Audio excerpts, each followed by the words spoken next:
Hello दोस्तों, स्वागत है आप सभी का हमारे यूट्यूब चैनल विधिकारी में। दोस्तों, इस वीडियो की श्रृंखला के अंतर्गत हम देख रहे हैं भारत के संविधान के प्रश्नों को। और यहाँ पर अभी तक हमने कुछ 10 पार्ट के माध्यम से 500 प्रश्नों को एमसीक्यूज के रूप में हल किया है। और हमारी कोशिश ये है कि पूरे संविधान को इस तरीके से डिस्कस किया जाए कि उसके विगत वर्षों में पीसीएसजे की परीक्षा में जो भी प्रश्न पूछे गए हैं वो सारे कवर हो जाएं। और दूसरी बात यह है कि क्रम से जितने प्रोविजन हैं उनको हम डिस्कस करते हुए आगे बढ़ें। और पूरे जो कॉन्सेप्ट हैं केस लॉ के माध्यम से और इसका जो सिद्धांत है, जो नियम है, कानून है, उसको भी व्यवस्थित तरीके से हम पढ़ते हुए जो है आगे बढ़ें और भारत के संविधान के अ, ऊपर जितने प्रश्न बनाए जा सकते हैं उस पूरे को हम कवर करें।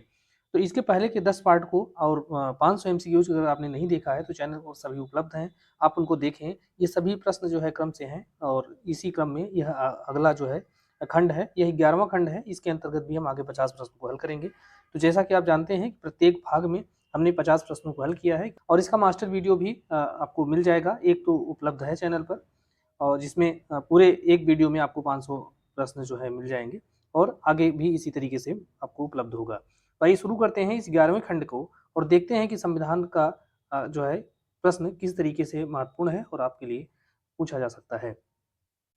तो अगला प्रश्न है इसमें कि उच्चतम न्यायालय के न्यायाधीश को उससे उसके पद से हटाने के लिए संसद के प्रत्येक सदन में विशेष बहुमत वाला संकल्प पारित होना आवश्यक है। तो जब इस प्रकार का कोई संकल्प जो है पारित होगा तो वह कैसे पारित होगा, दोनों सदनों के माध्यम से या केवल एक सदन के माध्यम से। तो इसके लिए आपको जो प्रावधान है यह धारा भारतीय संविधान का अनुच्छेद 124 का चौथा खंड देखेंगे, यहाँ पर देखने को मिलता है।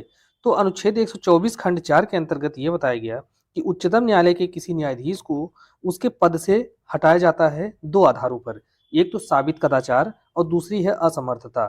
इस आधार पर उसको हटाया जाता है। तो दो आधार यहाँ पर आपको देखने को मिलता है। और इसी के साथ साथ यहाँ पर बताया गया है कि संसद के प्रत्येक सदन द्वारा सदन में उपस्थित और मत देने वाले सदस्यों के 2/3 सदस्यों के द्वारा और सदन की कुल सदस्य संख्या के बहुमत द्वारा। तो यहाँ पर जो है यह तीसरा विकल्प आपका सही होगा। तो यहाँ पर आप देखेंगे अनुच्छेद 124 खंड 4 के आधार पर राष्ट्रपति के द्वारा उनको हटाया जाता है। आधार आपको देखने को मिलता है, दो आधार हैं, एक तो साबित कदाचार, दूसरा असमर्थता। तो संसद के प्रत्येक सदन के द्वारा अपनी कुल सदस्य संख्या के बहुमत, इसके साथ साथ उपस्थित और मतदान करने वाले सदस्यों का 2/3 बहुमत के द्वारा संकल्प जब पारित होता है तभी उनको हटाया जाएगा। अगला प्रश्न है उच्चतम न्यायालय के न्यायाधीश की नियुक्ति में वरीयता दी जाती है। तो सर्वोच्च न्यायालय के न्यायाधीश की जब नियुक्त किया जाता है तो उनकी नियुक्ति जो है वह राष्ट्रपति के द्वारा होती है। नियुक्ति राष्ट्रपति के द्वारा होती है। लेकिन ऐसी जो नियुक्ति है वह राष्ट्रपति अपनी इच्छा से नहीं करते हैं, बल्कि नियुक्ति के लिए जो है अन्य न्यायाधीशों का जो है परामर्श लेंगे। तो जब अन्य न्यायाधीश से वो परामर्श लेते हैं तो वो उसमें कौन-कौन से व्यक्ति, कौन-कौन से न्यायाधीश शामिल होंगे, तो वहाँ पर जो है आपको भारतीय संविधान के अनुच्छेद 124 के अंतर्गत इसका स्पष्ट उल्लेख नहीं किया गया है।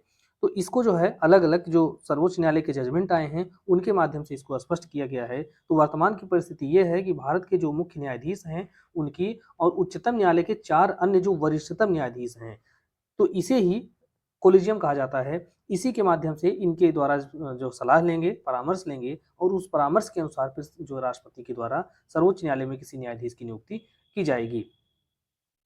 तो यहाँ पर आप देखें कि अनुच्छेद 124 खंड 2 ये कहता है कि उच्चतम न्यायालय के और उच्च न्यायालय के ऐसे न्यायाधीशों से परामर्श के पश्चात जिनसे राष्ट्रपति इस प्रयोजन के लिए परामर्श करना आवश्यक समझता है, राष्ट्रपति अपने हस्ताक्षर और मुद्रा सहित अधिपत्र के द्वारा सर्वोच्च न्यायालय के न्यायाधीश की नियुक्ति करता है।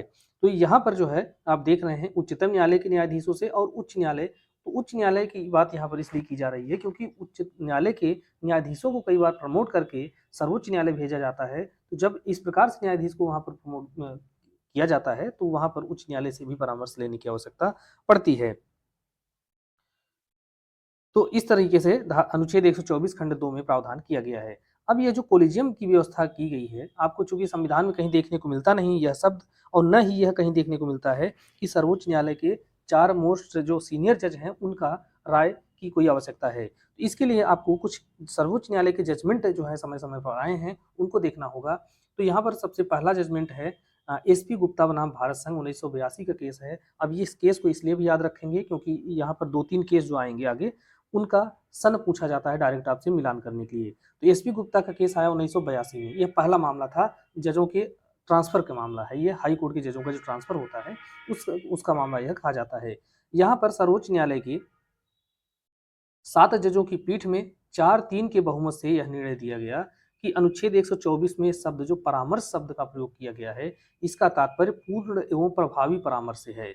अर्थात न्यायाधीश के समक्ष संपूर्ण तथ्य रखे जाने चाहिए जिनके आधार पर किसी न्यायाधीश की नियुक्ति के लिए वह राष्ट्रपति को अपनी सिफारिश भेजेगा।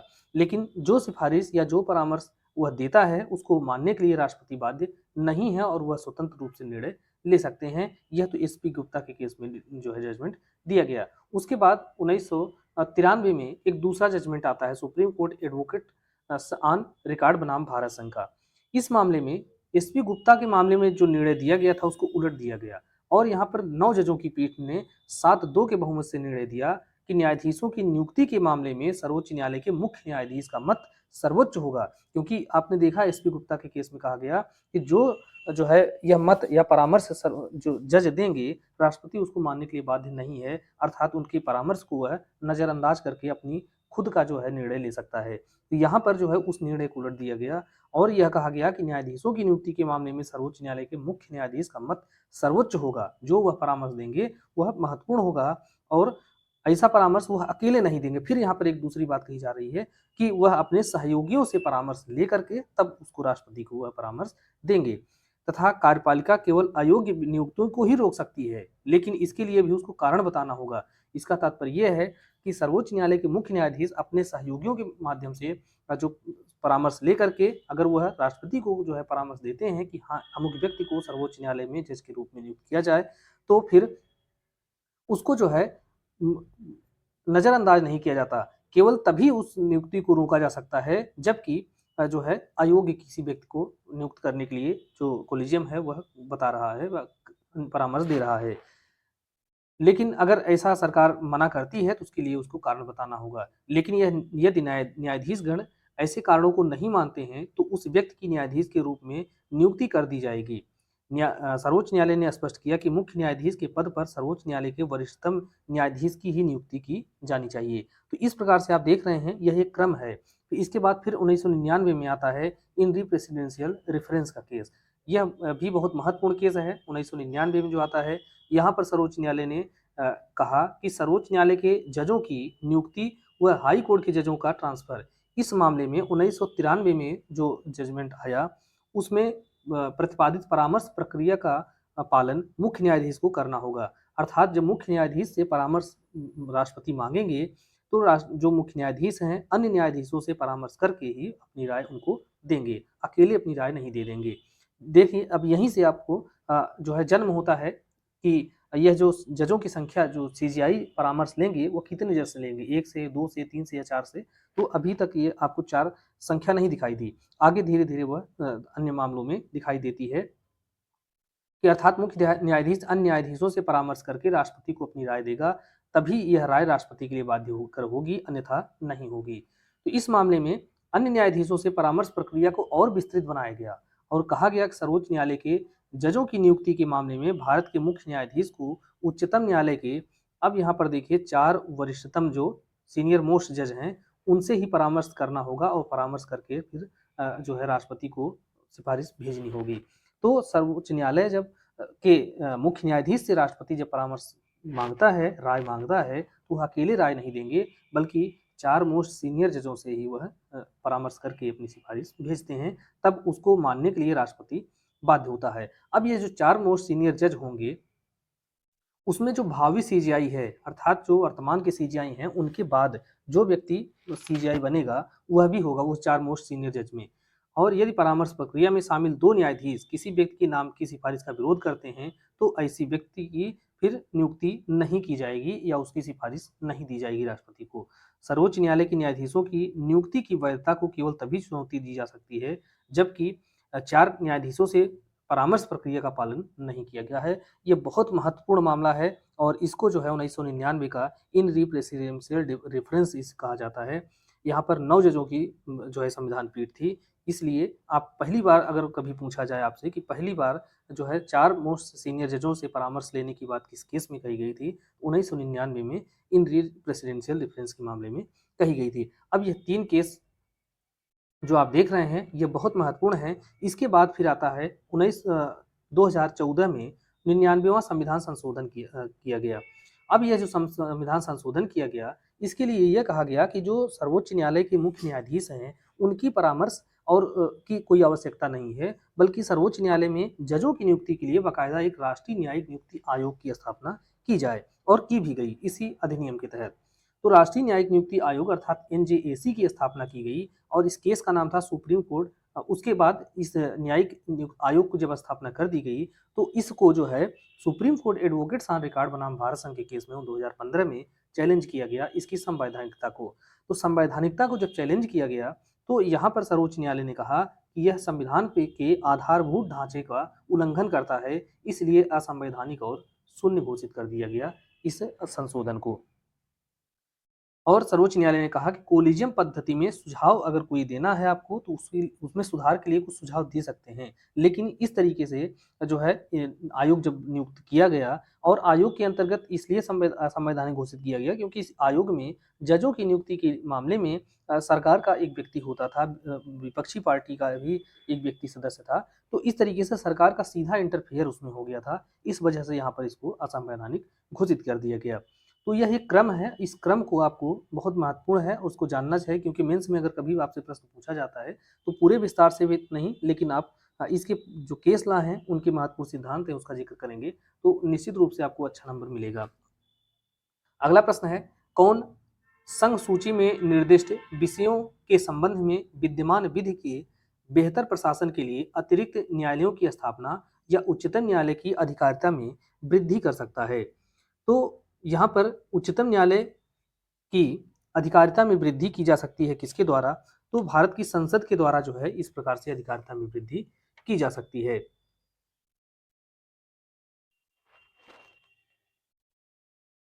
अनुच्छेद 138 के अंतर्गत यह प्रावधान किया गया है। अगला प्रश्न है, उच्चतम न्यायालय के मुख्य न्यायाधीश को पद और गोपनीयता की शपथ किसके द्वारा दिलाई जाती है?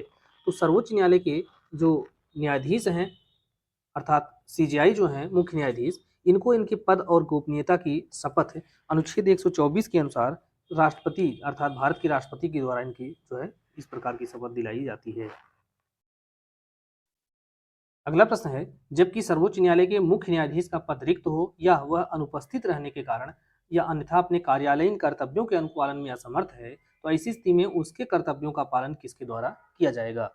तो सर्वोच्च न्यायालय का मुख्य न्यायाधीश अगर वह जो है अनुपस्थित है, और अनुपस्थिति के कारण या उसका पद रिक्त है और उसके कारण वो उसके जो कार्यकारी कर्तव्य हैं उसको पूरा नहीं किया जा सकता है, तो ऐसी स्थिति में यहाँ पर अनुच्छेद 126 के तहत जो राष्ट्रपति हैं, राष्ट्रपति के द्वारा जो है कार्यकारी मुख्य न्यायाधीश की नियुक्ति की जाएगी। तो एक्टिंग चीफ जस्टिस एक सीधा आपसे प्रश्न पूछा जाता है कि कार्यकारी मुख्य न्यायाधीश की नियुक्ति किस अनुच्छेद के तहत की जाती है? तो अनुच्छेद 126 के तहत, और उसके अलावा 223 के तहत यह हाई कोर्ट में भी की जाती है। तो कार्यकारी मुख्य न्यायाधीश की नियुक्ति की जाती है। एक शब्द आता है कार्यकारी मुख्य न्यायाधीश और एक आता है एडहॉक पर अर्थात तदर्थ न्यायाधीश। तो ध्यान रहे तदर्थ न्यायाधीश की नियुक्ति जो है केवल सर्वोच्च न्यायालय में होती है अनुच्छेद 127 के तहत, यह हाई कोर्ट में इसकी नियुक्ति नहीं होती है। लेकिन कार्यकारी मुख्य न्यायाधीश की नियुक्ति जो है हाई कोर्ट में भी होती है, सुप्रीम कोर्ट में भी होती है। अब आते हैं प्रश्न पर। तो अनुच्छेद जो है 126 ये कहता है कि ऐसे राष्ट्रपति के द्वारा सर्वोच्च न्यायालय के किसी अन्य न्यायाधीश को जो है कार्यकारी न्यायाधीश के रूप में नियुक्त किया जा सकता है अनुच्छेद 126 के तहत। अगला प्रश्न है, सर्वोच्च न्यायालय में तदर्थ न्यायाधीश के रूप में भारत का मुख्य न्यायाधीश किसे नियुक्त कर सकता है? तो सर्वोच्च न्यायालय में अनुच्छेद 127 के तहत तदर्थ न्यायाधीश अर्थात एडहॉक पर जो है जज की नियुक्ति की जाती है अनुच्छेद 127 के तहत। जहां पर यह पूछा जा रहा है कि किसको ऐसी नियुक्ति इस जो है की जा सकती है, तो हाई कोर्ट के कोई किसी कार्यरत वर्किंग जो जस्टिस हैं हाई कोर्ट के वर्किंग किसी जज को एडहॉक पर सर्वोच्च न्यायालय में जज के रूप में नियुक्त किया जा सकता है। और जब इस प्रकार से कब नियुक्त किया जाएगा? तो जब कोरम पूरा न हो, अर्थात जो वहाँ पर सर्वोच्च न्यायालय के न्यायाधीश हैं उनकी गणपूर्ति न हो रही हो, तो ऐसी स्थिति में भारत का मुख्य न्यायमूर्ति राष्ट्रपति की सहमति से और संबंधित हाई कोर्ट के मुख्य न्यायमूर्ति से परामर्श करने के बाद फिर हाई कोर्ट के जज को यहाँ पर नियुक्त किया जा सकता है।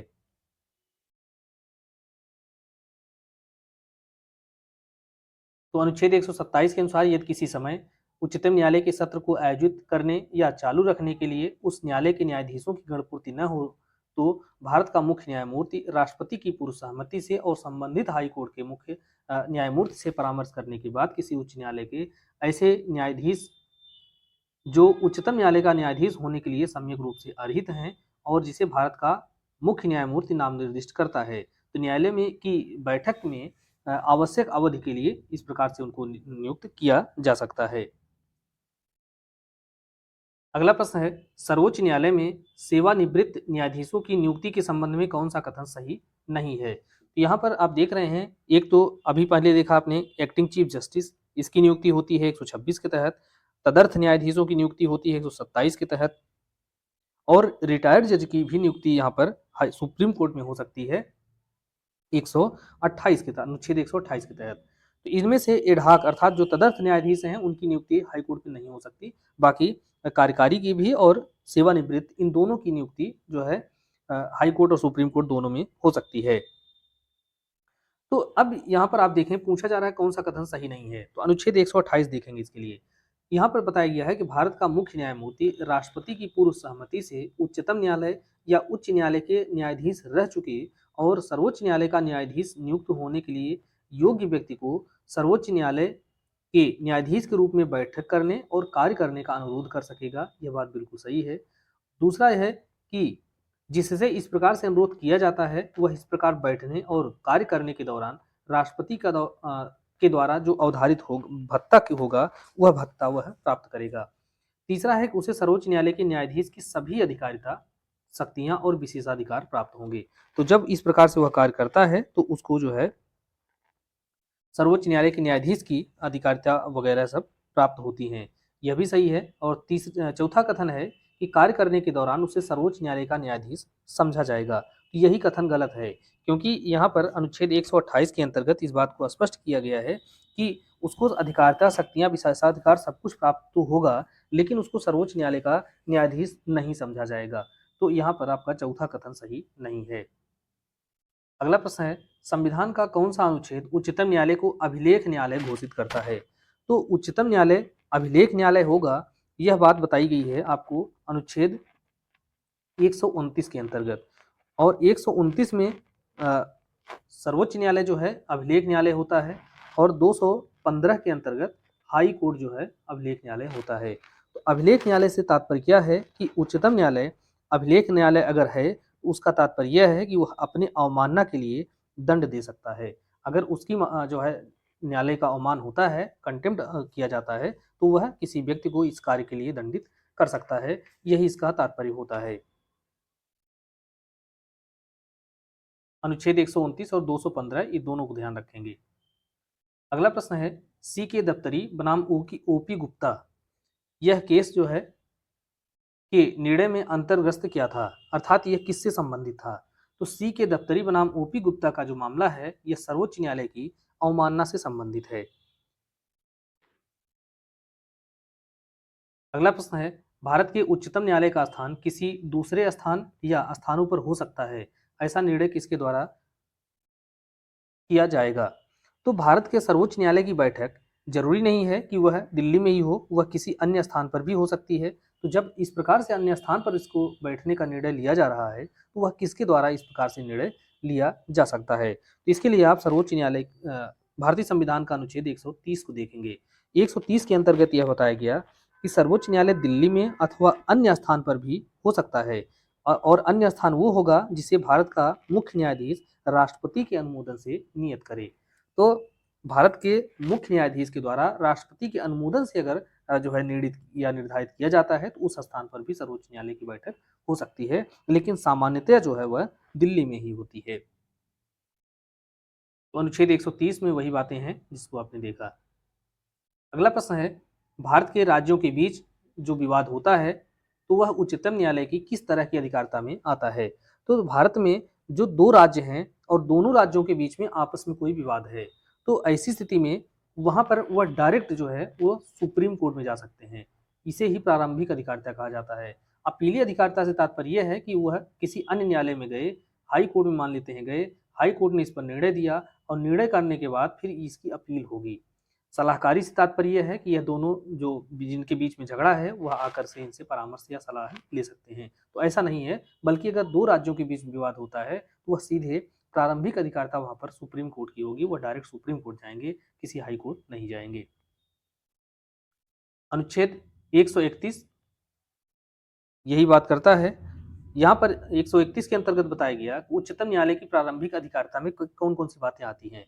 तो प्रारंभिक अधिकारिता सर्वोच्च न्यायालय की बताई गई है अनुच्छेद 131 में। अगर संघ एक तरफ अर्थात केंद्र, दूसरी तरफ कोई राज्य है, इनके बीच में विवाद हो गया है, यह सीधे सुप्रीम कोर्ट में की अधिकारिता में आएगा। संघ और कोई राज्य या एक और राज्य तथा दूसरी ओर दो या अधिक राज्यों के बीच विवाद है, तो इस तरीके से अगर कोई विवाद होता है तो फिर वह सीधे जो है सुप्रीम कोर्ट की अधिकारिता में आता है। अगला प्रश्न है, सिविल मामलों में उच्च न्यायालय के द्वारा भेजी गई अपील में सर्वोच्च न्यायालय की अपीली अधिकारिता सीमित है। तो यह कहाँ तक सीमित है? इसके लिए आप अनुच्छेद 132 को देखेंगे। 132 को यहाँ पर आपको देखने को मिलता है कि भारत के राज्य क्षेत्र के किसी भी हाई कोर्ट के द्वारा, चाहे वह सिविल, दांडिक या अन्य कार्रवाई में कोई भी निर्णय दिया जाता है, तो केवल सिविल ही नहीं बल्कि दांडिक या कोई अन्य कार्रवाई में अगर इस प्रकार से कोई निर्णय, डिक्री आदेश पारित किया जाता है और हाई कोर्ट जो है यह प्रमाणित कर देता है कि वहां पर विधि का कोई सारवान प्रश्न अंतर्वलित है, तो विधि के सारवान प्रश्न अंतर्वलित होने तक ही जो है इसी आधार पर यहाँ पर अपील की जाएगी, अन्यथा अपील नहीं की जाएगी। और यह जो है प्रमाणित किया जाना चाहिए। अनुच्छेद 134A के तहत जो है वह हाई कोर्ट जब इस प्रकार से जजमेंट पारित करता है तो पारित करते समय वह एक प्रमाण पत्र देता है। प्रमाण पत्र दे करके यह बताता है कि यहाँ पर विधि का कोई सारवान प्रश्न विवादित है और उसका जो है निस्तारण सुप्रीम कोर्ट के द्वारा किया जाना आवश्यक है। तो अनुच्छेद 132 खंड 1 यही बात बता रहा है कि जबकि उच्च न्यायालय यह प्रमाणित कर देता है कि वहां पर सारवान प्रश्न इस प्रकार से अंतर्वलित है, तभी उसकी अपील होगी। अगला प्रश्न है, उच्च न्यायालय की सिविल कार्रवाई में दिए गए किसी निर्णय, डिक्री या आदेश की अपील उच्चतम न्यायालय में होगी यदि उच्च न्यायालय अनुच्छेद 134A के तहत प्रमाणित कर देता है।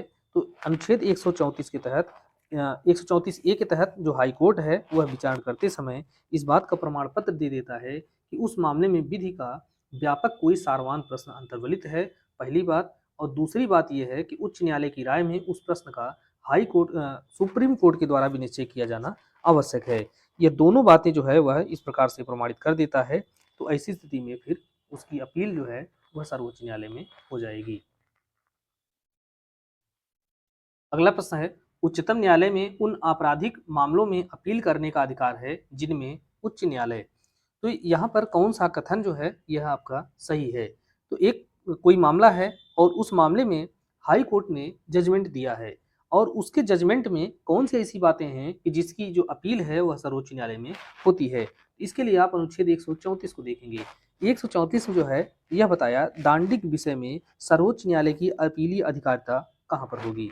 तो इसमें 3 बातें बताई गई हैं। तो अभियुक्त को मृत्युदंड देता है तो केवल इस आधार पर जो है सुप्रीम कोर्ट में अपील नहीं होगी। हत्या के अभियुक्त को दोषमुक्त करता है तो इस मामले में भी वहां पर अधिकार स्वरूप अपील नहीं होगी। सत्य न्यायालय के निर्णय को उलट दिया है तो भी इसकी अपील सुप्रीम कोर्ट नहीं होगी।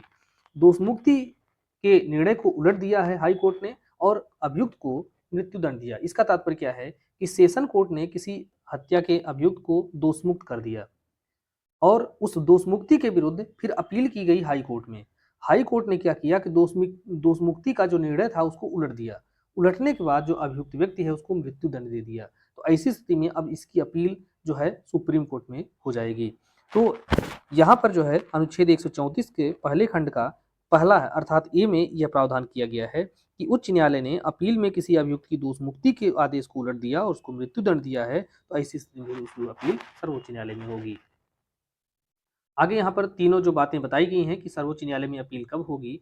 तो पहली बात तो आप वही देख रहे हैं कि उच्च न्यायालय ने अपील में किसी अभियुक्त की दोषमुक्ति के आदेश को उलट दिया है और फिर उसको मृत्युदंड दिया है। दूसरी बात यह है कि उस उच्च न्यायालय ने अपने अधीनस्थ किसी न्यायालय से मामले को अपने पास मंगा लिया और अपने पास मंगा करके फिर क्या कर दिया, मृत्युदंड दे दिया अभियुक्त को। तीसरी बात इसमें है कि हाई कोर्ट जो है 134 ए के तहत प्रमाणित कर देता है कि मामला उच्च न्यायालय में अपील किए जाने सर्वोच्च न्यायालय में अपील किए जाने योग्य है, तब इन 3 परिस्थितियों में जो है अपील की जाएगी सुप्रीम कोर्ट में। अगला प्रश्न है, भारतीय संविधान के अनुच्छेद 136 के अंतर्गत अपील की विशेष अनुमति सर्वोच्च न्यायालय के द्वारा दी जा सकती है। तो यहाँ पर आप देख रहे हैं, एक तो अपील जो है अधिकारिता के रूप में आप करते हैं, अधिकार स्वरूप अपील करते हैं सुप्रीम कोर्ट में। एक अपील ऐसे करते हैं कि जबकि हाई कोर्ट जो है यह प्रमाणित कर देता है अनुच्छेद 134 ए के तहत। और दूसरी बात अ, फिर आप 136 में ये पढ़ते हैं कि आप खुद अनुमति मांगते हैं सर्वोच्च न्यायालय से, साहब हमको अपील करनी है, इसके लिए आप हमें इजाजत दीजिए। तो अनुच्छेद 136 के तहत जो है इस प्रकार से अनुमति मांगी जाती है, और जब अनुमति दे दी जाती है सुप्रीम कोर्ट द्वारा, फिर उसकी अपील होती है। तो ऐसी जो अपील होगी वह कैसे न्यायालय, किस न्यायालय के विरुद्ध जो है निर्णय के विरुद्ध होगी। यहाँ पर अनुच्छेद 136 जब आप देखेंगे तो इसके अंतर्गत बताया गया कि भारत के राज्य क्षेत्र में किसी न्यायालय या न्यायाधिकरण के द्वारा किसी वाद या मामले में पारित किसी निर्णय, डिक्री, अवधारण, दंडादेश या आदेश से अपील 136 के तहत हो सकती है। तो किसी न्यायालय और कोई भी न्यायाधिकरण, तो इसमें लोअर कोर्ट से अर्थात सेशन कोर्ट से भी डायरेक्ट जो अपील है वह सुप्रीम कोर्ट में की जा सकती है। तो यहाँ पर जो है अनुच्छेद 136 जो है इस बात को परमिशन देता है। तो ऐसी जो अनुमति है सर्वोच्च न्यायालय अपने विवेक के आधार पर देगा। तो यह बहुत महत्वपूर्ण बात है, और कभी इंटरव्यू में डायरेक्ट इसी तरीके से प्रश्न पूछे जाते हैं, और पूछ करके कभी-कभी याद नहीं रहता तो कन्फ्यूजन हो जाता है। तो अनुच्छेद 136 एक यह आगे इसमें प्रावधान है कि उक्त बातें सशस्त्र बल से संबंधित किसी विधि द्वारा या उसके अधीन गठित किसी न्यायालय या अधिकरण के द्वारा पारित किसी निर्णय, दंड, आदेश पर लागू नहीं होती है। अर्थात इसका तात्पर्य यह है कि अनुच्छेद 136 के तहत किसी सेना न्यायालय के निर्णय से आप सर्वोच्च न्यायालय में अपील नहीं कर सकते हैं। अगला प्रश्न है, सर्वोच्च न्यायालय की न्यायिक पुनर्विलोकन की शक्ति का विवरण किस अनुच्छेद में दिया गया है। तो न्यायिक पुनर्विलोकन की प्रावधान जो है अनुच्छेद 137 के अंतर्गत दिया गया है। तो पुनर्विलोकन से क्या तात्पर्य है, तो न्यायालय, सर्वोच्च न्यायालय जो है अपने ही निर्णय का वह फिर से अवलोकन करता है कि क्या इसमें कोई त्रुटि वगैरह तो नहीं रह गई है। तो इसे ही पुनर्विलोकन कहा जाता है, अनुच्छेद 137 में प्रावधान है।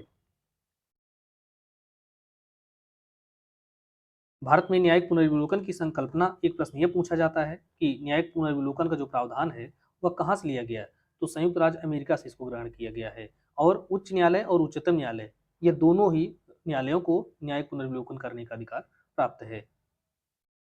अगला प्रश्न है, किस वाद में महिला महाविद्यालयों में पद पर नियुक्ति के मामले में महिलाओं के लिए आरक्षण को विधिमान्य माना गया। कि अगर कोई महिला महाविद्यालय है तो उस महिला महाविद्यालय में केवल महिलाओं की ही नियुक्ति होगी।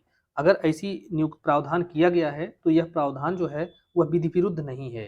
तो विजय लक्ष्मी बनाम पंजाब विश्वविद्यालय ये बहुत महत्वपूर्ण केस है, और इसी केस में कहा गया कि अगर कोई महिला कॉलेज है तो उसमें यह प्रावधान किया जा सकता है कि यहाँ पर पुरुषों की नियुक्ति नहीं हो सकती, केवल महिलाओं की ही हो सकती है। अगर ऐसा प्रावधान किया जाता है तो अवैध नहीं होगा, विधिमान्य होगा। तो केस जरूर याद रखेंगे, क्योंकि ये सारे केस इस समय प्रॉब्लम बेस्ड क्वेश्चन बना के खूब पूछे जा रहे हैं मेंस में। अगला प्रश्न है, निम्नलिखित में से कौन सा सही सुमेलित नहीं है। तो संबंधित प्रावधान है और आपको सुमेलित करना है कि कौन सुमेलित है और नहीं है। पहला है एसआर बोम्मई बनाम भारत संघ, यह अनुच्छेद 360 में क्या प्रावधान है, वित्तीय आपात, तो इससे संबंधित नहीं है, बल्कि अनुच्छेद 356 से संबंधित जो राष्ट्रपति शासन है इससे संबंधित है। तो यहाँ पर पहला ही सम्मिलित नहीं है। दूसरा है पीवी नरसिम्हा राव बनाम राज्य का केस, अनुच्छेद 105 से संबंधित है। एसडीएम एडीएम जबलपुर बनाम शिवाकांत शुक्ला का मामला, यह अनुच्छेद 21 से संबंधित है। लिली थॉमस बनाम भारत संघ अनुच्छेद 44 संबंधित है। तो यहाँ पर यह सभी नीचे के सुमेलित हैं, पहला ही सुमेलित नहीं है।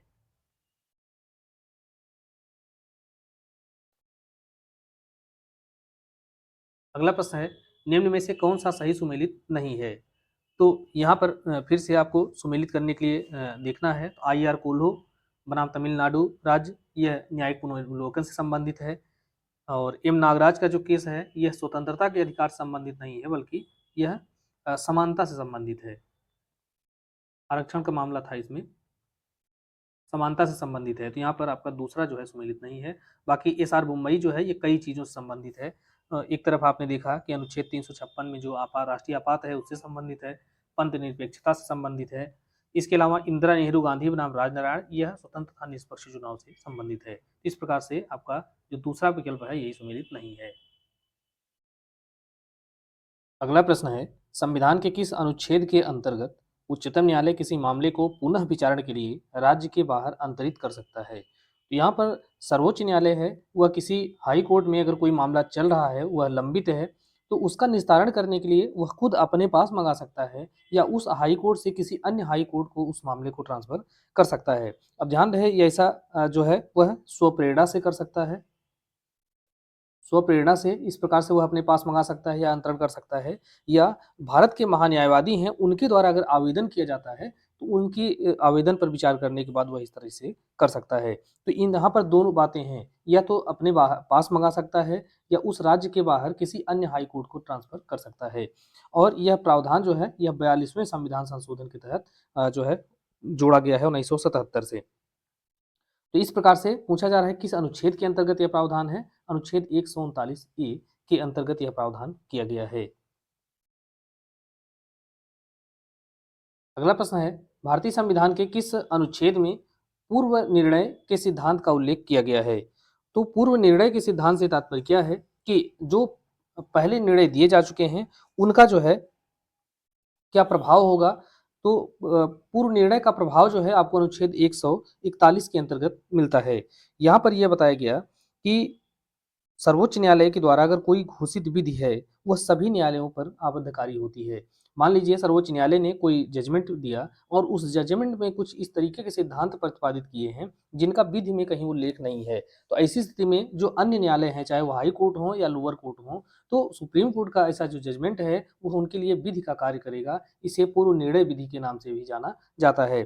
तो पूर्व निर्णय का सिद्धांत आपसे कई बार पूछा जाता है। यह सिद्धांत किस अनुच्छेद के अंतर्गत देखने को मिलता है? अनुच्छेद 141 में।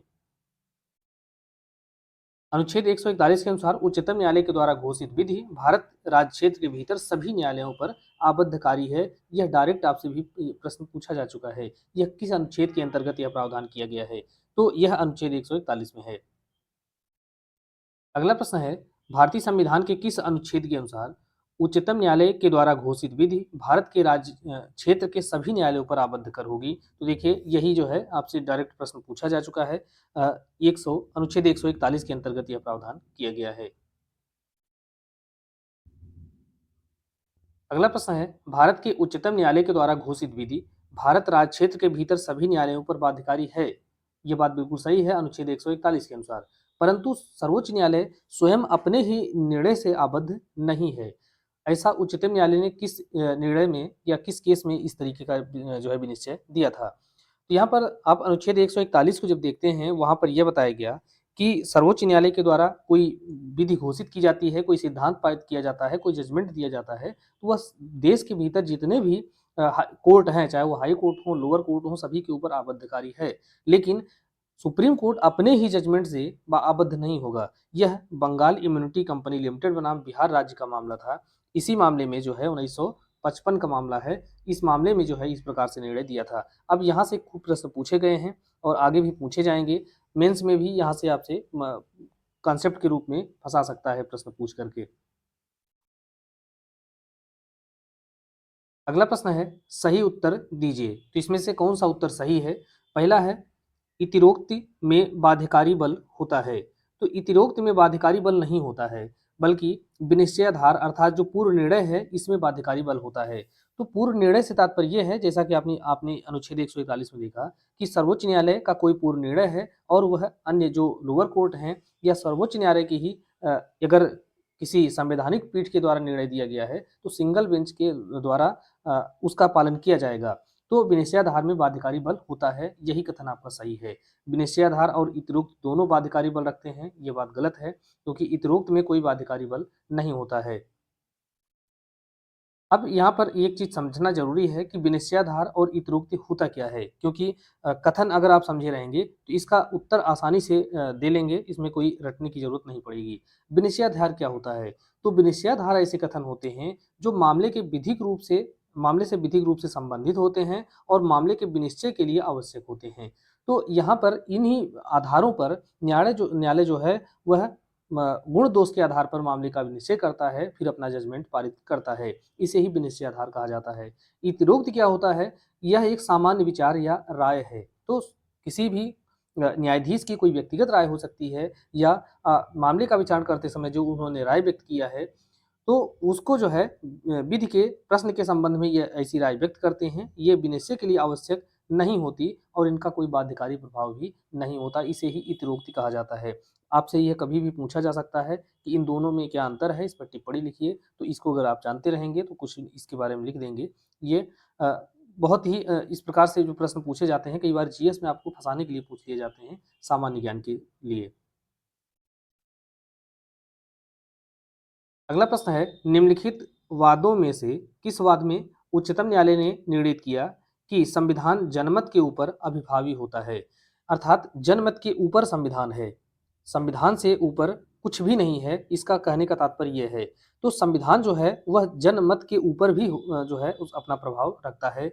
यह निर्णय था बी आर कपूर बनाम तमिलनाडु राज्य का। तो यह जो है बहुत महत्वपूर्ण है, क्योंकि अभी आप सामान्य नियम में यही जानेंगे कि सबसे ऊपर जनता का मत है, लोकतांत्रिक व्यवस्था है, लेकिन इस केस में कहा गया कि इसके ऊपर भी भारत का संविधान है, उसके ऊपर कुछ भी नहीं है, उसी के अधीन रहते हुए सारी व्यवस्थाएं देश की चलती हैं। अगला प्रश्न है, निम्नलिखित में से कौन सही सुमेलित नहीं है? तो सुमेलित करने के लिए संबंधित अनुच्छेद दिए गए हैं और उसके जो है प्रावधान है। तो अनुच्छेद 137 के अंतर्गत देखेंगे, उच्चतम न्यायालय की पुनर्विलोकन की शक्ति के बारे में प्रावधान किया गया है। तो यह बात बिल्कुल सही है, अर्थात सर्वोच्च न्यायालय अपने निर्णयों का पुनर्विलोकन कर सकता है, यह सुमेलित है। दूसरा है अनुच्छेद 141, इसमें है उच्चतम न्यायालय के द्वारा घोषित विधि देश के सभी न्यायालयों पर बाध्यकारी होती है, यह भी सही है। अनुच्छेद 135 है, उच्चतम न्यायालय के द्वारा विशेष इजाजत अपील, तो यही सुमेलित नहीं है, क्योंकि विशेष इजाजत अपील के बारे में प्रावधान अनुच्छेद 136 के अंतर्गत दिया गया है। उसके बाद आता है अनुच्छेद 134 ए, तो उच्चतम न्यायालय में अपील करने हेतु उच्च न्यायालय के द्वारा जो प्रमाण पत्र दिया जाता है, यह प्रावधान किया गया है। तो यहाँ पर यह भी सही सुमेलित है। तीसरा सुमेलित नहीं है। अगला प्रश्न है, उच्च न्यायालयों तथा सर्वोच्च न्यायालय के द्वारा कौन से अधिनियम और विनियम को असंवैधानिक घोषित नहीं किया जा सकता है? तो कौन से ऐसे अधिनियम हैं और विनियम हैं जिनको न तो सर्वोच्च न्यायालय और न ही हाई कोर्ट उनको जो है असंवैधानिक घोषित कर सकता है? तो अनुसूचित जाति और जनजातियों के व्यक्तियों से संबंधित अधिनियम और विनियम अगर बनाए जाते हैं तो इनको असंवैधानिक घोषित किया जाता है, क्योंकि आपको पता है कि असंवैधानिक घोषित करने का जो सबसे बड़ा ग्राउंड होता है वह यह होता है कि जो बेसिक स्ट्रक्चर है, आधारभूत ढांचे का अगर उल्लंघन करता है, कोई भी नियम है, अधिनियम है, विनियम है, तो उसको जो है सर्वोच्च न्यायालय पुनर्विलोकन करके उसका असंवैधानिक घोषित कर सकता है। तो यह बात बिल्कुल सही है। संसद और इसके सदस्यों संबंधित अगर अधिनियम विनियम है, इनको भी जो है घोषित किया जा सकता है। इसके अलावा संविधान की 7वीं अनुसूची में सूचीबद्ध जो अधिनियम और विनियम है, इनको भी असंवैधानिक घोषित किया जा सकता है। लेकिन 9वीं अनुसूची में अगर कोई नियम अधिनियम इसको डाल दिया गया, तो फिर उसका न्यायिक पुनर्विलोकन नहीं किया जा सकता। इसलिए सर्वोच्च न्यायालय और उच्च न्यायालय उसको असंवैधानिक घोषित नहीं कर सकते हैं। यह तो एक सामान्य नियम है। लेकिन इसके साथ-साथ आपको आई.आर. कोल्हो बनाम तमिलनाडु राज्य इसका जो है जजमेंट ज़रूर याद रखना चाहिए। और इसी केस में कहा गया कि अगर ऐसा जो नियम है या विनियम है जिसको संविधान की 9वीं अनुसूची में डाल दिया गया और वह जो है बेसिक स्ट्रक्चर के जो कॉन्सेप्ट है उसका वायलेशन करता है, तो उसको भी असंवैधानिक घोषित किया जा सकता है, अर्थात उसकी जो है न्यायिक समीक्षा की जा सकती है। लेकिन 1973 अर्थात केशवानंद भारती का जो जजमेंट आया है, उस जजमेंट के बाद अगर इस प्रकार से नियम बनाए गए हैं तो उनकी न्यायिक समीक्षा की जा सकती है। उसके पहले के अधिनियमों की नियमों की समीक्षा नहीं की जा सकती। ये बहुत महत्वपूर्ण है और आई.आर. कोल्हो का जो केस है इसी के साथ-साथ आपको ध्यान रखना होगा। तो यहाँ पर आप देखेंगे इसके संबंध में अनुच्छेद 13 के अंतर्गत उच्चतम न्यायालय व उच्च न्यायालय को न्यायिक पुनर्विलोकन की शक्ति प्राप्त होती है। और पहला संविधान संशोधन 1951 के द्वारा अनुच्छेद 31 ए और 31 बी जोड़ करके यह कहा गया कि 9वीं अनुसूची में समाविष्ट अधिनियमों की चुनौती नहीं दी जा सकती है। पहले संविधान संशोधन के तहत यह प्रावधान कर दिया गया। उसके बाद आता है अनुच्छेद एक केस आती है आई.आर. कोल्हो बनाम तमिलनाडु राज्य 2007 का। इस मामले में कहा गया कि यदि कोई विधि 24 अप्रैल 1973 अर्थात जिस तारीख को केशवानंद भारती का जजमेंट आया था, उसके बाद 9वीं अनुसूची में दर्ज हुआ है तो उसकी न्यायिक समीक्षा की जा सकती है, और अगर वह बेसिक स्ट्रक्चर का वायलेशन करता है तो फिर उसका जो है असंवैधानिक भी घोषित किया जा सकता है। अगला प्रश्न है, संविधान के किस अनुच्छेद के तहत भारत का राष्ट्रपति किसी विशिष्ट विधेयक के संबंध में सुप्रीम कोर्ट के मत को प्राप्त कर सकता है? तो भारत के राष्ट्रपति जो है वह सुप्रीम कोर्ट से राय मांग सकते हैं, उनका मत प्राप्त कर सकते हैं। यह प्रावधान किस अनुच्छेद के अंतर्गत दिया गया है? तो यह अनुच्छेद 143 में आप देखते हैं, यहाँ पर सर्वोच्च न्यायालय से परामर्श करने की राष्ट्रपति की शक्ति दी गई है, और वह किस बिंदु पर या किस बात पर परामर्श ले सकते हैं? तो किसी विधि के प्रश्न पर या तथ्य के प्रश्न पर भी परामर्श इस प्रकार से ले सकते हैं। जब इस प्रकार से वह राय लेते हैं तो राष्ट्रपति को उस पर अपनी जो है राय देने के लिए सुप्रीम कोर्ट बाध्य नहीं है।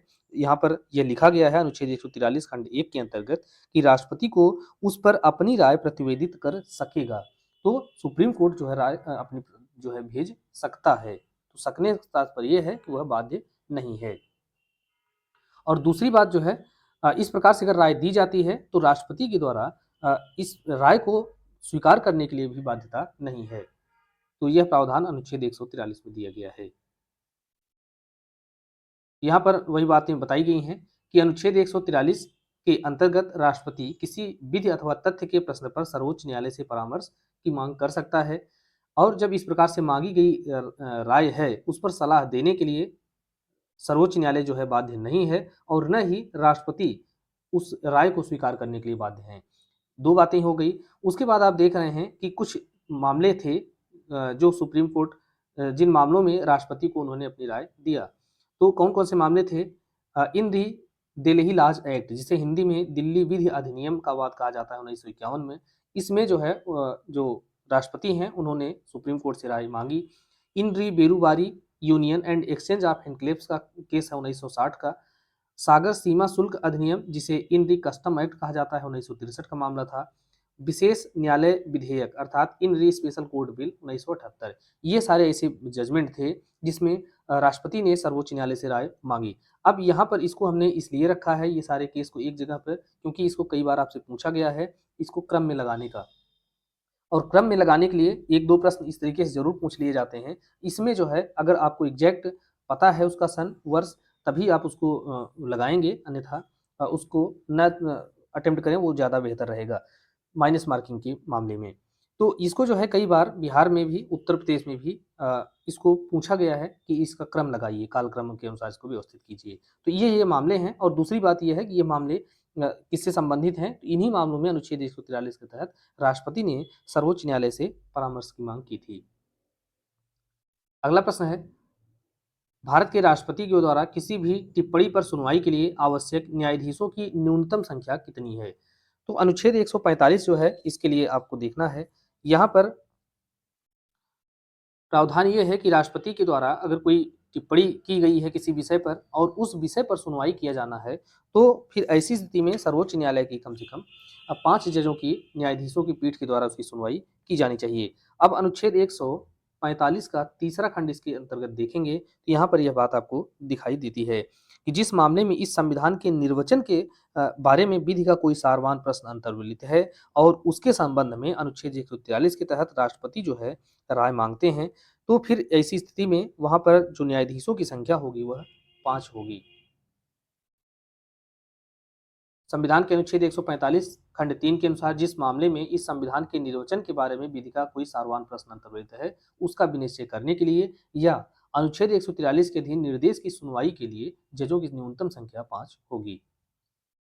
अगला प्रश्न है, निम्नलिखित में से किस वाद में सर्वोच्च न्यायालय ने राष्ट्रपति के संदर्भित मामले पर अपनी सलाहकारी राय देने से इनकार कर दिया? तो अभी आपने 4 केस देखा, इसमें जो है राय की मांग की गई थी, लेकिन आपसे ये पूछा जा रहा है कि कौन सा ऐसा मामला था किस केस में जो राय मांगी गई और सुप्रीम कोर्ट ने अपनी राय देने से मना कर दिया? तो ये था इंद्री एम इस्माइल फारूकी का केस, जिसको अयोध्या मामला कहा जाता है। अयोध्या का जो मंदिर मस्जिद का जो झगड़ा था, उसी मामले में यहाँ पर राय मांगी गई थी, और सर्वोच्च न्यायालय की 5 सदस्यीय जो संविधान पीठ है, उन्होंने राय देने से इनकार कर दिया। अब यह प्रश्न बहुत महत्वपूर्ण है, इसको जरूर ध्यान रखेंगे 143 या 145 के संदर्भ में अनुच्छेद। इसे एम इस्माइल फारूकी 1994 या अयोध्या मामला कहा जाता है। अगला प्रश्न है, निम्नलिखित किस अनुच्छेद के अधीन उच्चतम न्यायालय नियमावली 1966 बनाई गई है? सर्वोच्च न्यायालय की एक नियमावली बनाई गई है और वह नियमावली जो है किस अनुच्छेद के तहत बनाई गई है? तो इसके लिए आप देखेंगे अनुच्छेद 145। इसमें जो है न्यायालय के नियम आदि की बात की गई है और इसी के तहत यहाँ पर इसकी नियमावली बनाई गई है। तो अनुच्छेद 145 के अधीन उच्चतम न्यायालय की पद्धति और प्रक्रिया को रेगुलेट करने वाले नियमों की रचना की जाती है और इसी के तहत जो शक्ति का प्रयोग करते हुए सर्वोच्च न्यायालय की जो नियमावली है 1966 में बनाई गई है। ये दोनों बातें ध्यान रखेंगे।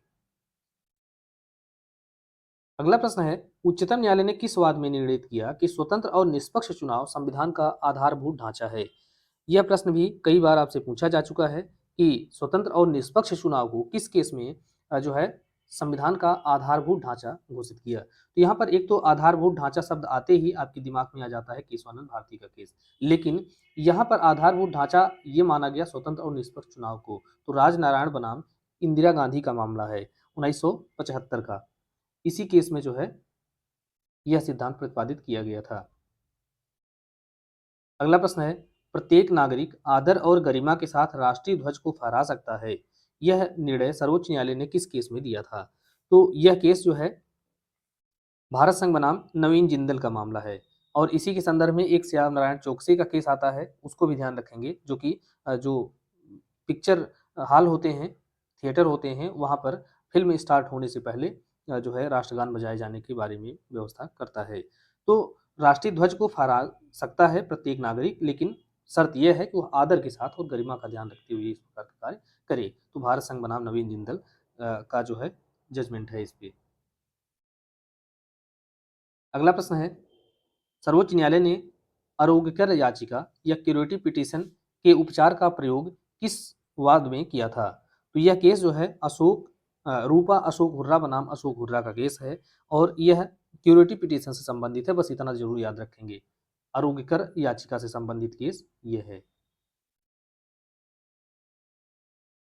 अगला प्रश्न है, भारत के संविधान का अनुच्छेद 217 यह किससे संबंधित है? तो अनुच्छेद 217 को देखेंगे तो यह जो है आपका उच्च न्यायालय के न्यायाधीशों की नियुक्ति से संबंधित है, अर्थात हाई कोर्ट के जजों की नियुक्ति कैसे की जाएगी, इसके संदर्भ में प्रावधान जो है अनुच्छेद 217 के अंतर्गत मिलता है। तो यहाँ पर आप देखेंगे इसके अंतर्गत जो प्रावधान किया गया है अनुच्छेद 217 में, वह यह बताया गया कि हाई कोर्ट के जजों की एक तो नियुक्ति है और दूसरा है कि उनका त्यागपत्र है। तो नियुक्ति जो है राष्ट्रपति के द्वारा और त्यागपत्र भी वह किसको देंगे? तो राष्ट्रपति को ही संबोधित करते हुए देंगे। अब अनुच्छेद 217 का तीसरा खंड जो है यह काफी महत्वपूर्ण है। इसमें जो है यह प्रावधान किया गया है कि अगर हाई कोर्ट के किसी जज की उम्र के बारे में कोई प्रश्न उठता है तो उस प्रश्न का विनिश्चय राष्ट्रपति के द्वारा किया जाएगा, लेकिन राष्ट्रपति इस प्रकार के प्रश्न का विनिश्चय भारत के मुख्य न्यायमूर्ति अर्थात चीफ जस्टिस ऑफ इंडिया के परामर्श से करेंगे और उनका जो विनिश्चय होगा वह अंतिम होगा। आगे देखेंगे कि हाई कोर्ट के जज की योग्यता क्या होगी। योग्यता इसके अंतर्गत 2-3 बातें दी गई हैं। पहली बात यह है कि वह भारत का नागरिक होगा। दूसरी बात है कि हाई कोर्ट में कम से कम वह 10 वर्ष तक अधिवक्ता रहा हो और उसने भारत में कम से कम 10 वर्ष तक कोई न्यायिक पद धारण किया हो। तो याद आप देखेंगे इसी के तहत जो जिला न्यायालयों के अर्थात जो डिस्ट्रिक्ट जज होते हैं उनको भी हाई कोर्ट का जज बनाया जाता है, क्योंकि उन्होंने अगर लगातार 10 वर्ष तक कोई भी न्यायिक पद धारण किया है और उच्च न्यायालय में कम से कम 10 वर्ष तक अधिवक्ता। तो यह 3 योग्यता जो है आपको देखने को मिलती है। अगला प्रश्न है, मुख्य न्यायाधीश से अन्यथा हाई कोर्ट का प्रत्येक न्यायाधीश नियुक्त किया जाता है। तो हाई कोर्ट के जजों की नियुक्ति की बात की जा रही है, तो मुख्य न्यायाधीश के अलावा जो अन्य न्यायाधीश हैं उनकी नियुक्ति कैसे की जाएगी? तो इसका भी प्रावधान आपको अनुच्छेद 217 में ही देखने को मिलता है। तो यहाँ पर यह बताया गया है कि मुख्य न्यायाधीश से अन्यथा जितने भी अन्य जज हैं उनकी नियुक्ति जो है राष्ट्रपति के द्वारा की जाती है। तो राष्ट्रपति के द्वारा भारत के मुख्य न्यायाधीश उस राज्य के राज्यपाल और हाई कोर्ट के मुख्य न्यायाधीश से परामर्श करके इस प्रकार से नियुक्ति की जाती है। तो यह बात बहुत महत्वपूर्ण है, इसको ज़रूर याद याद रखेंगे कि मुख्य न्यायाधीश भारत का और उस हाई कोर्ट का मुख्य न्यायाधीश, ये दोनों मुख्य न्यायाधीश होंगे, उसके अलावा राज्य के राज्यपाल होंगे। इन 3 लोगों का परामर्श होगा और फिर परामर्श के बाद नियुक्ति किसके द्वारा की जाएगी? राष्ट्रपति के द्वारा। अगला प्रश्न है, संविधान के किस अनुच्छेद द्वारा राष्ट्रपति को उच्च न्यायालय का कार्यकारी मुख्य न्यायाधीश नियुक्त करने की शक्ति दी गई है? तो कार्यकारी मुख्य न्यायाधीश नियुक्त करने की शक्ति जो है आपको अनुच्छेद 223 के अंतर्गत देखने को मिलती है। तो अनुच्छेद 223 जो आपने देखा और इसके पहले जब आप सुप्रीम कोर्ट की जजों की नियुक्ति के बारे में पढ़ रहे थे, तो वहाँ पर भी आपने देखा था कि अनुच्छेद 126 इसके अंतर्गत जो है सुप्रीम कोर्ट में एक्टिंग जो चीफ जस्टिस हैं, उनकी नियुक्ति की जाती है और हाई कोर्ट में 223 के तहत इस प्रकार से नियुक्ति की जाती है। 223 के अंतर्गत इस प्रकार से नियुक्ति कब की जाएगी? तो राष्ट्रपति को यह शक्ति है कि जब मुख्य न्यायमूर्ति का पद रिक्त हो या अनुपस्थिति के कारण वह अपने कर्तव्य पालन करने में असमर्थ हो, तो अन्य न्यायाधीशों में से ही एक व्यक्ति को उसके कर्तव्य का पालन करने के लिए नियुक्त किया जा सकता है। तो 223 और 126 इन दोनों को एक साथ ध्यान रखेंगे। अगला प्रश्न है, उच्च न्यायालय में राष्ट्रपति अतिरिक्त और कार्यकारी न्यायाधीशों की नियुक्ति कितनी अवधि के लिए कर सकता है? यह प्रश्न काफ़ी महत्वपूर्ण है और इसको कई बार पूछा जा चुका है। तो हाई कोर्ट में जो एक्टिंग चीफ जस्टिस की नियुक्ति होती है या अन्य जो अतिरिक्त अर्थात एडिशनल जजों की नियुक्ति की जाती है, वह कितने समय के लिए की जाएगी? तो यह जो है 3 वर्ष नहीं बल्कि 2 वर्ष, अधिकतम 2 वर्ष के लिए ही यह की जा सकती है। अब यह इसका जो प्रावधान आपको अनुच्छेद 224 के अंतर्गत देखने को मिलता है। अगला प्रश्न है, उच्च न्यायालय के न्यायाधीशों की सेवानिवृत्त अर्थात रिटायरमेंट की उम्र क्या है? तो यहाँ पर हाई कोर्ट की बात की जा रही है। तो हाई कोर्ट के जजों की रिटायरमेंट की उम्र जो है यह 62 वर्ष है। इसके बारे में जो प्रावधान है यह मिलता है आपको अनुच्छेद 217 के अंतर्गत। इसी के साथ-साथ आप सुप्रीम कोर्ट के बारे में भी समझेंगे। तो सुप्रीम कोर्ट के जजों की रिटायरमेंट की उम्र जो है यह बताई गई है अनुच्छेद 124 के अंतर्गत, यह होगी 65 वर्ष। तो अ, हाई कोर्ट के जजों की रिटायरमेंट की उम्र है 62 वर्ष और सुप्रीम कोर्ट के जजों की जो है कितनी है? 65 वर्ष। तो अनुच्छेद 217 और 124 ये दोनों को एक साथ ध्यान रखेंगे। अगला प्रश्न है, उच्चतम न्यायालय का न्यायाधीश सेवानिवृत्त होता है तो यह कितनी उम्र में सेवानिवृत्त होता है? तो यह 65 वर्ष की उम्र में होता है। अनुच्छेद 124 के अंतर्गत इसके बारे में प्रावधान मिलता है। अगला प्रश्न है, भारत के राष्ट्रपति एक उच्च न्यायालय से दूसरे उच्च न्यायालय में निम्नलिखित में से किसके परामर्श से जो है स्थानांतरित किया जा सकता है? तो एक हाई कोर्ट से दूसरे हाई कोर्ट में किसी जज को ट्रांसफ़र करना है, तो ऐसी स्थिति में यहाँ पर राष्ट्रपति के द्वारा इनकी ट्रांसफ़र किया जाता है, लेकिन राष्ट्रपति जो है वह किसके परामर्श से करेगा? तो ऐसा जो है वह भारत के मुख्य न्यायाधीश के परामर्श से ही इस प्रकार से वह ट्रांसफ़र कर सकता है। इसके संदर्भ में आपको अनुच्छेद 222 के अंतर्गत प्रावधान मिलता है। यहाँ पर बताया गया कि राष्ट्रपति जो है भारत के मुख्य न्यायमूर्ति के परामर्श से जो है किसी हाई कोर्ट के जज को दूसरे हाई कोर्ट में ट्रांसफ़र कर सकते हैं। तो अनुच्छेद 222 के अंतर्गत। अगला प्रश्न है, उच्चतम न्यायालय एक अभिलेख न्यायालय है, इससे क्या तात्पर्य है? तो हाई कोर्ट जो है एक अभिलेख न्यायालय है, तो इसका तात्पर्य यह है कि उसके जो कथन हैं, वह बाध्यकारी विधि हैं। अर्थात हाई कोर्ट अगर कोई जजमेंट देता है या सुप्रीम कोर्ट कोई जजमेंट देता है, क्योंकि अभिलेख न्यायालय हाई कोर्ट और सुप्रीम कोर्ट ये दोनों हैं।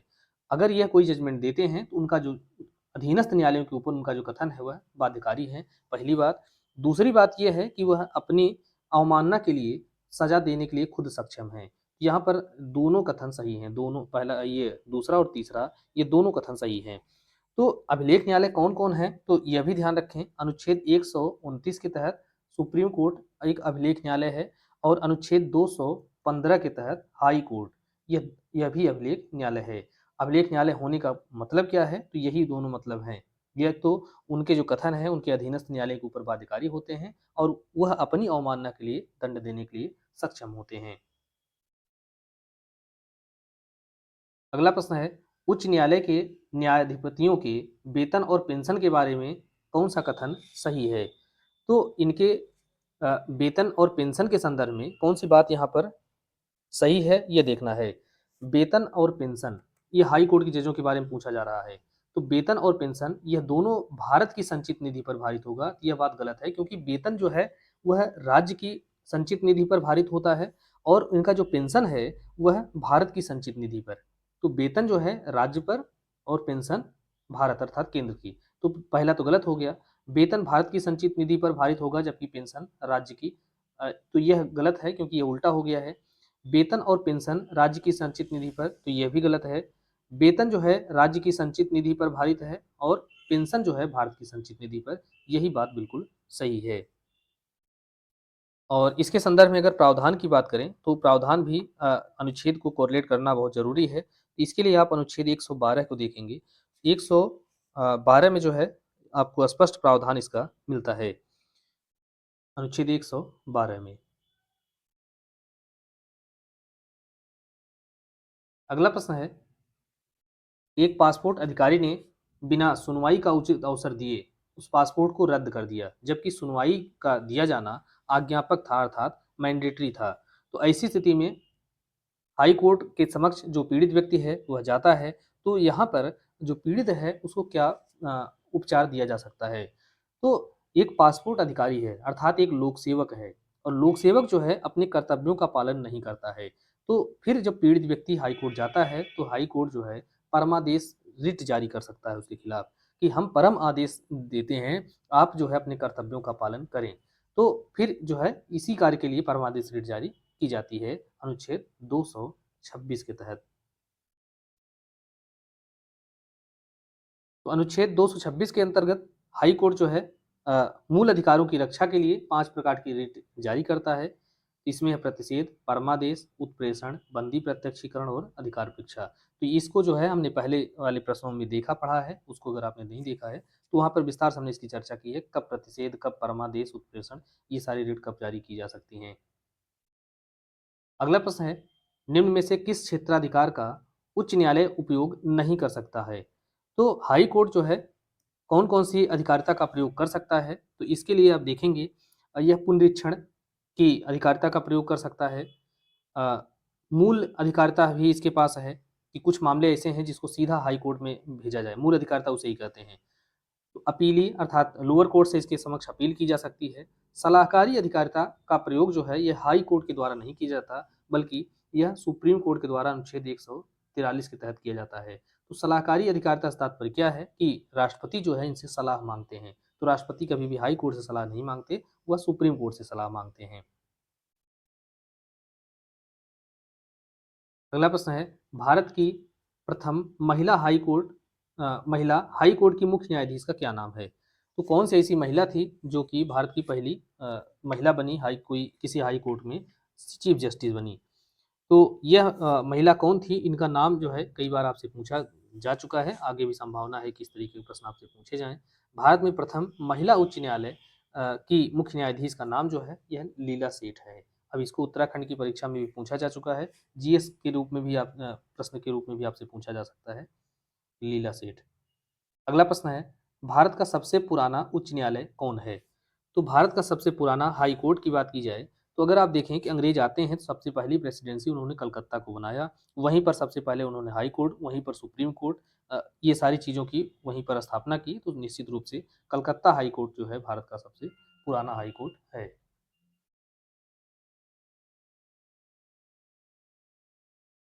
तो कलकत्ता उच्च न्यायालय भारत का सबसे पुराना उच्च न्यायालय है। इसका क्षेत्राधिकार, अब क्षेत्राधिकार आपसे कई बार पूछा जाता है, तो कलकत्ता हाई कोर्ट का क्षेत्राधिकार कहाँ कहाँ तक है?